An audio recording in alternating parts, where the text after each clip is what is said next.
இருட்டுக்கடை உரிமை விவகாரம் சர்ச்சையான நிலையில் தற்போது மூன்றாவதாக உரிமை கோரிய பிரேம் ஆனந்த் சிங் கடைக்கு உரிமை கோர முடியாது என நயன் சிங் மறுப்பு அறிவிப்பு வெளியிட்டுள்ளார். இது குறித்த கூடுதல் விவரங்களை செய்தியாளர் ஆல்வின் வழங்க கேட்கலாம்.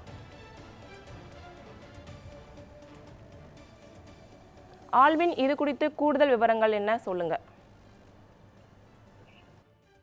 திருநெல்வேலி பிரசித்தி பெற்ற இருட்டுக்கடை அல்வா கடையை உரிமை கோருவதற்கு தற்போது பல்வேறு நபர்களும் நாளிதழ்கள் மூலமாக பொது அறிவிப்பு ஒன்றை வெளியிட்டு வந்திருக்கிறார்கள். தொடர்ந்து அந்த கடையை தற்போது நிர்வகித்து வரக்கூடிய கவிதா சிங் என்பவர் அது தன்னுடைய கட்டுப்பாட்டில் இருப்பதாக தெரிவித்திருந்த நிலையில அவரது சகோதரராக இருக்கக்கூடிய நயன் சிங் என்பவர் கடந்த சில தினங்களுக்கு முன்பு அந்த கடைக்கு உரிமை கோரி பொது அறிவிப்பு ஒன்றை நாளிதழ் ஒன்றில் வெளியிட்டிருந்தார்.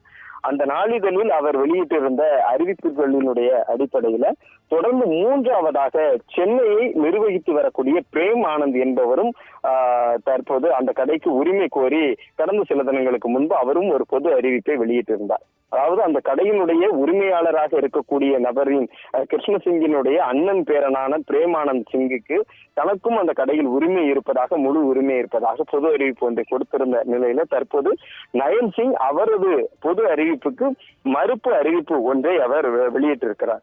அந்த வகையில் இருட்டுக்கடையை நீண்ட நாள் நிர்வகித்து வந்த கிருஷ்ணசிங்கிற்கும் அவரது அண்ணன் பேரனான பிரேமானந்த் சிங்கிற்கும் வியாபாரம் ரீதியிலான தொடர்புகள் நீண்ட நாட்களாகவே இல்லை என்ற நிலையிலும் உறவு அடிப்படையில் உரிமை கோருகிறார், வேறு எந்த சம்பந்தமும் இருட்டுக்கடையோடு அவருக்கு இருந்தது இல்லை என்ற தகவலை இந்த பொது அறிவிப்பு மூலமாக சொல்லியிருக்கிறார்.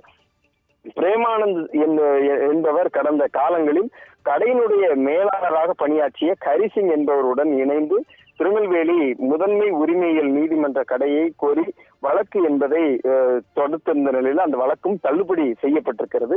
கடந்த 2023ஆம் ஆண்டு இந்த வழக்கானது தள்ளுபடி செய்யப்பட்டிருக்கக்கூடிய நிலையில தற்போது இந்த மறுப்பு அறிவிப்பு ஒன்றை பிரேமானந்த் என்பவர் வெளியிட்டிருக்கக்கூடிய நிலையில் அதற்கு நயன் சிங் மறுப்பு அறிவிப்பை இந்த நாளிதழ் மூலமாக இன்றைய தினம் வெளியிட்டிருக்கிறார்.